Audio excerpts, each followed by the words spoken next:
Assalamualaikum warahmatullahi wabarakatuh. Oke, ini kembali lagi dengan saya, ada Prayogo Kuncoro untuk pemaparan materi perkuliahan digital forensik dengan judul Dasar Ilmu Digital Forensik. Ini merupakan video ketiga, pertemuan ketiga berkaitan dengan digital forensik. Nah, apa saja yang akan kita bahas di sini? Ini berkaitan dengan ilmu-ilmu atau dasar ilmu terkait dengan digital forensik. Jika pada video sebelumnya atau pada video pertemuan 2, materi kedua, kita membahas tentang keilmuan forensik secara umum. Apa saja sih ilmu-ilmu forensik yang diketahui, yang ada di Indonesia? Dan pada pertemuan ini, video pertemuan ketiga ini, kita membahas terkait dengan dasar ilmu digital forensik. Oke, kita akan membahas terkait dengan ilmu digital forensik. Digital forensik adalah aktivitas yang berhubungan dengan pemeliharaan, identifikasi, pengambilan atau penyaringan, dan juga dokumentasi bukti digital dalam kejahatan komputer. Nah, digital forensik merupakan aktivitas yang berhubungan dengan ada pemeliharaan, ada identifikasi, ada pengambilan atau penyaringan, dan juga yang terakhir ada dokumentasi dari bukti digital yang ditemukan dalam suatu proses pengembangan untuk pencarian bukti digital di sebuah kejahatan komputer. Istilah ini relatif baru dalam bidang komputer dan juga teknologi, khususnya untuk di Indonesia, meskipun udah nggak baru-baru banget ya. Ini sudah cukup lama terkait dengan digital forensik. Maksudnya baru adalah ini keilmuan yang baru dikaitkan dengan bidang forensik. Nah, maksudnya seperti itu. Maksudnya dari kata barunya itu berkaitan dengan bidang forensik. Kalau yang video sebelumnya ada kita bahas terkait dengan kedokteran forensik atau terkait dengan anatomi tubuh manusia, nah, itu kan sudah cukup lama ya, sudah cukup lama terkait dengan kedokteran forensik. Kalau dikaitkan dengan digital forensik, ini digital forensik cukup baru ilmuannya, tapi telah muncul di luar terminologi teknologi, meskipun berhubungan dengan investigasi bukti-bukti intelijen dalam penegakan hukum dan militer. Ini sudah ada digital forensik ini sejak pertengahan tahun 1980-an, tetapi digunakan untuk melakukan investigasi, untuk mencari bukti-bukti oleh bidang intelijen negara untuk penegakan hukum. Itu kebanyakan digunakan oleh militer maupun di kepolisian. Ini digital forensik. Untuk di Indonesia sendiri, digital forensik terkait dengan penegakan hukum sepertinya ini masih baru ya. Kurang lebih ini baru ada sekitar tahun 2008, tahun 2010. Seperti Undang-Undang ITE, Undang-Undang nomor 11 tahun 2008. Nah, itu berarti sudah ada sejak 2008 untuk hukumnya di Indonesia. Kita ke slide berikutnya. Ini sebuah bagan, sebuah kerangka yang saya buat untuk menjelaskan terkait dasar digital forensik. Jadi katakanlah ada sebuah sistem atau sebuah server, ada sistem ataupun server yang bagian atas ini yang warna merah, ini adalah suatu tindakan hacktivism atau penyerangan. Ada sebuah serangan menyerang ke sebuah server, sebuah sistem. Setelah serangan ini dilakukan, kemudian si penyerang, si attacker atau si hacker ya, kita menyebutnya itu si hacker, ini melakukan tindakan anti forensik. Anti forensik ini apa? Anti forensik, kalau tindakan forensik itu untuk mencari tahu, kalau anti forensik ini supaya tidak diketahui atau mengaburkan jejak. Nah, bahasanya untuk mengaburkan jejak, ini adalah anti forensik. Ada serangan menyerang suatu sistem atau server, setelah melakukan serangan tersebut, entah mendapatkan data ataupun tidak, intinya ada suatu serangan, kemudian dari si penyerang tadi melakukan tindakan anti forensik atau mengkaburkan jejak. Ini yang saya batasi di garis titik-titiknya, garis putus-putus, maaf. Garis putus-putus di sini yang bagian atas warna merah, ini adalah serangan dan juga tindakan anti forensik. Kemudian garis putus-putus ke bawah, ini yang warna hijau, ini adalah tindakan dari digital forensik. Nah, ini ada investigator. Investigator datang melakukan pengecekan terhadap sistem. Investigator datang mengecek sistem, mengecek server. Ini ranahnya adalah ranah digital forensik. Ilmu yang digunakan adalah komputer forensik. Nah, apalagi ini Pak? Jadi gini, digital forensik ini ada turunannya, ada turunan keilmuannya. Dari digital forensik yang utama, di dalamnya ini adalah salah satunya, yaitu ada komputer forensik. Selain komputer forensik ada cloud komputer forensik atau cloud forensik. Kemudian ada mobile forensik, ada tradisional forensik, banyak sekali turunan dari digital forensik. Padahal di video sebelumnya, di video pekan kedua atau materi kedua, video kedua, kita membahas terkait dengan keilmuan forensik. Keilmuan forensik aja banyak. Terus kita mengambil salah satu dari itu, yaitu digital forensik. Dari digital forensik ternyata di dalamnya ada lagi keilmuan di dalam digital forensik. Nah, insya Allah di semester ini akan kita bahas.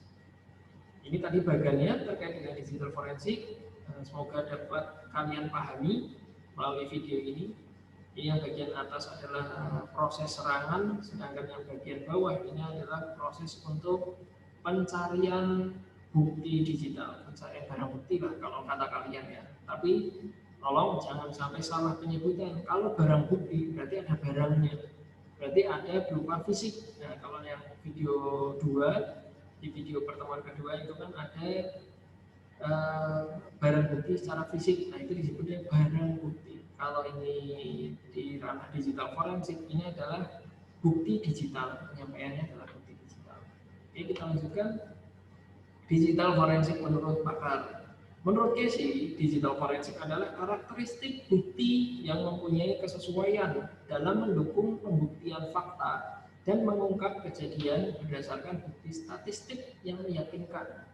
Pak, kok ada statistik? Nah, maksudnya statistik ini adalah penyajian informasi secara urut, secara sistematis. Jadi diurutkan. Ini kejadiannya kapan sih? Oh, kejadiannya hari Senin tanggal 10. Jam berapa? Sekitar jam 10 pagi. Nah, sekitar jam 10 pagi itu tepatnya itu jam berapa? Mungkin di situ ada bukti-bukti pendukung.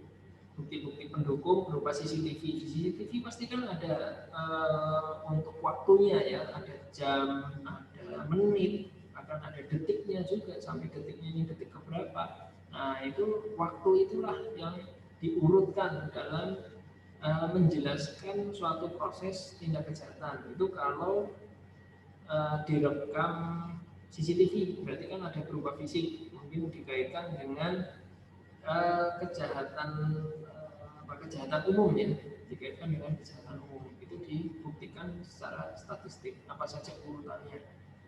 Oke, kita lanjutkan.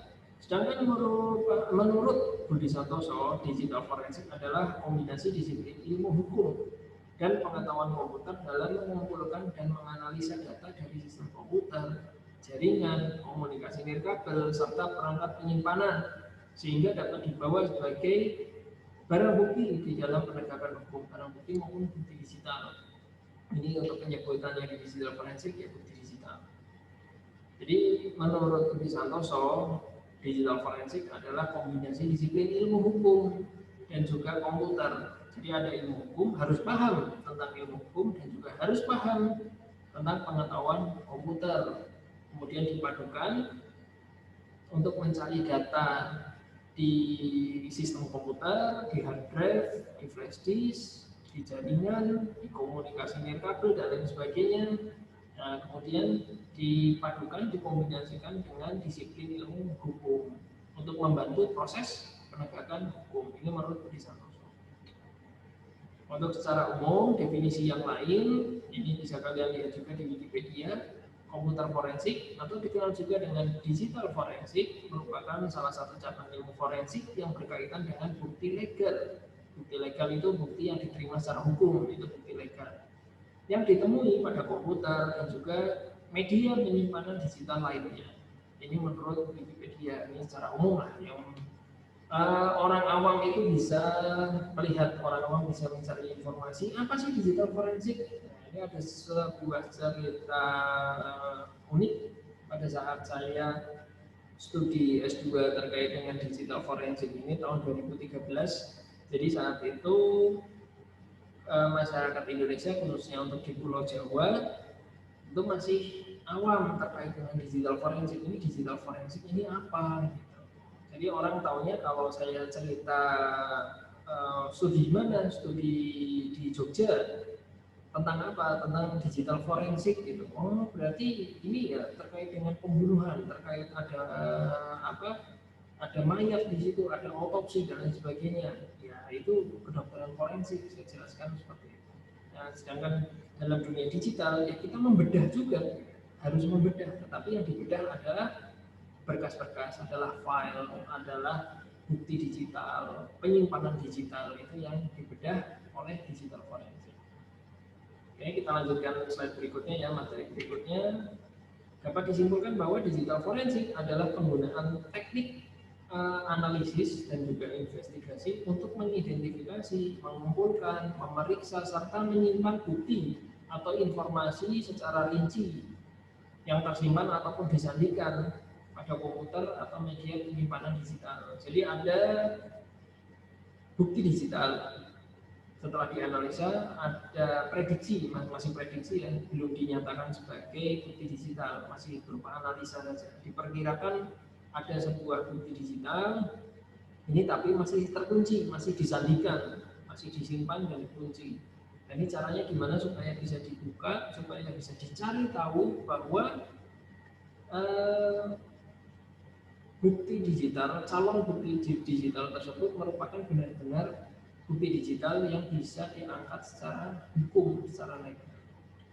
Itu digital forensik. Contoh tindakan digital forensik, ini contohnya pada komputer forensik, fokus penyidikan terkait dengan data yang berada atau terkait dalam komputer itu sendiri, itu komputer forensik. Jadi penyidikan terkait dengan data, dengan file, terkait dengan file, nyari file itu di dalam komputer itu sendiri, berarti secara offline. Layanan yang disediakan oleh komputer atau server biasanya tercatat dalam berbagai berkas log.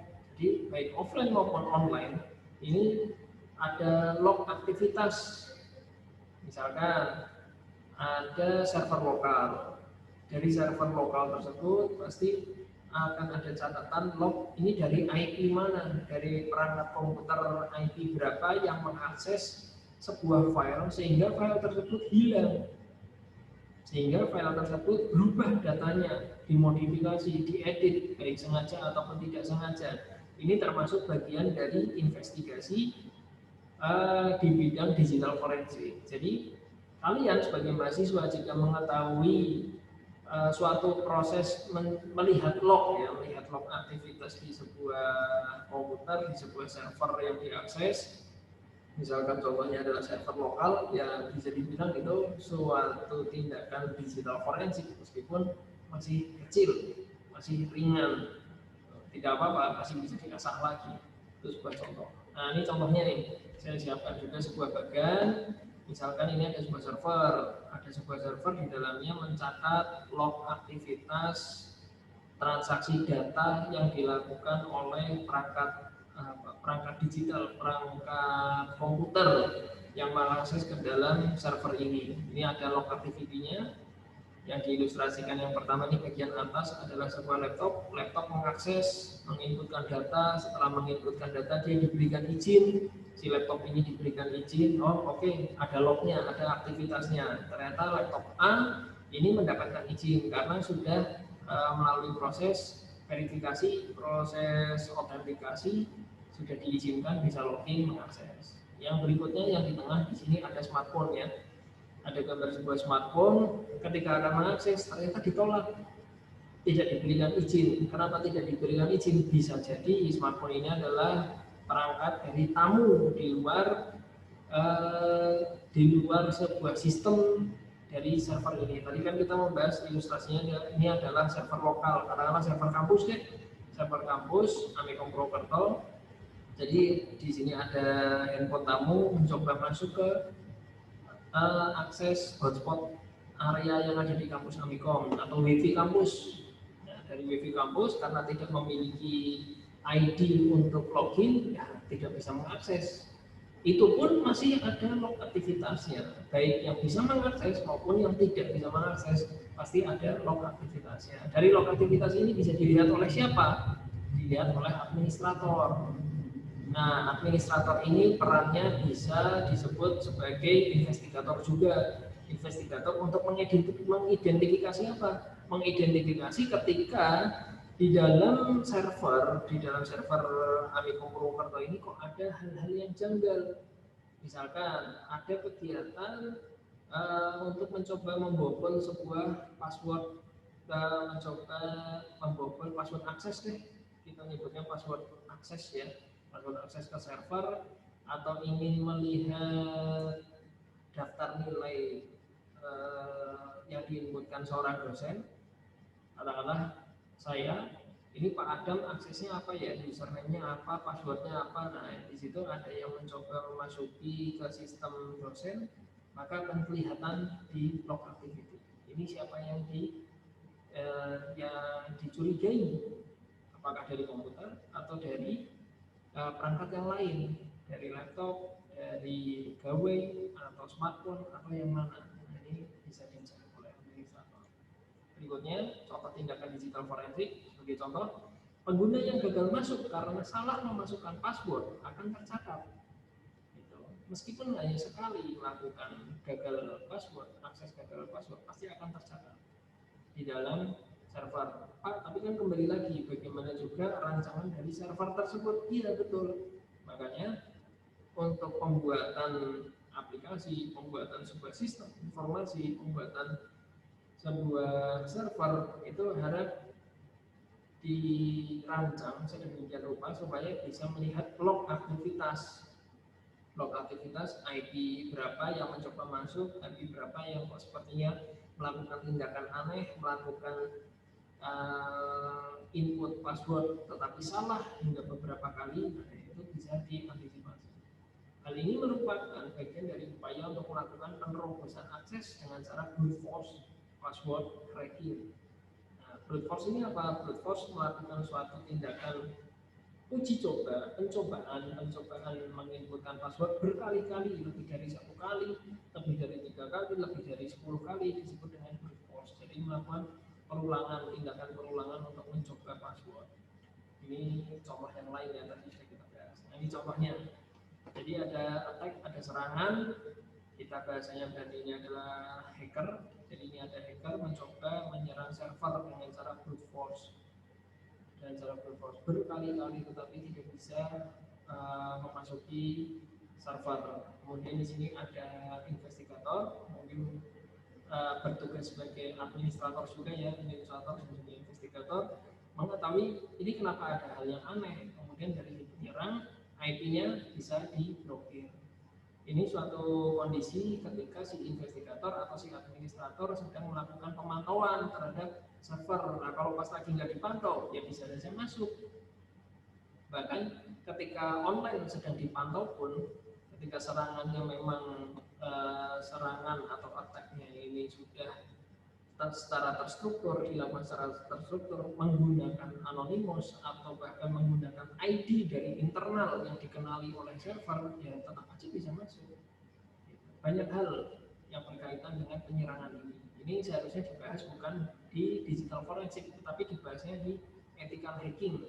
Nah, mata kuliah ethical hacking ini saya dapatkan pada saat S2 lalu, tetapi untuk di kampus Universitas Amikom Purwokerto levelnya S1 ini tidak ada mata kuliah ethical hacking. Nah, nanti bagi yang menyukai materi ini, untuk mahasiswa yang penasaran terkait dengan ethical hacking bisa eksplor lagi. Tapi harap dibedakan, ada hacking dan juga ada ethical hacking.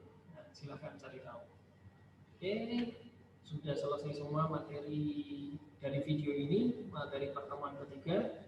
Kurang lebihnya saya mohon maaf. Semoga ilmu ini bermanfaat, dapat Anda pahami secara jelas. Jika ada yang belum paham bisa menghubungi ke saya ataupun kita buatkan forum secara online. Kurang lebihnya mohon maaf. Terima kasih. Assalamualaikum warahmatullahi wabarakatuh.